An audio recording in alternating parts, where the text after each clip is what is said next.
ঢাকা মহানগর পুলিশের সাবেক কমিশনার আসাদুজ্জামান মিয়া গ্রেপ্তার হয়েছেন।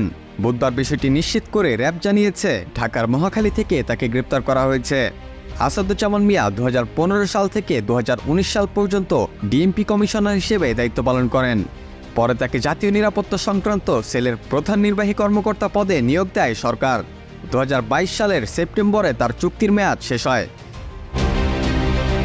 গণ আন্দোলনে সরকার পতনের পর তার অবৈধ সম্পদের বিষয়ে গত 18 আগস্ট অনুসন্ধান শুরুর কথা জানায় দুর্নীতি দমন কমিশন।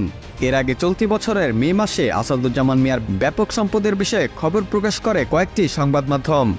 গত 16 জুন মিয়া সাহেবের যত সম্পদ শিরোনামে মানবজমিনের প্রতিবেদনে বলা হয়, বাড়ির পর বাড়ি, জমির পর ফ্ল্যাটের সারি কিনেই সাবেক পুলিশ কর্মকর্তা আসাদুজ্জামান মিয়ার রীতিমতো গড়েছেন সম্পদের পাহাড়।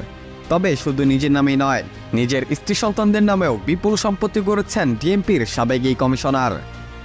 তখন অবৈধ সম্পদের যেসব তথ্য সংবাদ মাধ্যমে এসেছে সেগুলোকে মিথ্যা ও ভিত্তিহীন বলে দাবি করে আসাদুজ্জামান মিয়া বলেছিলেন তার সকল সম্পদ বৈধ হয়ে উপার্জিত অর্থ দিয়ে কেনা।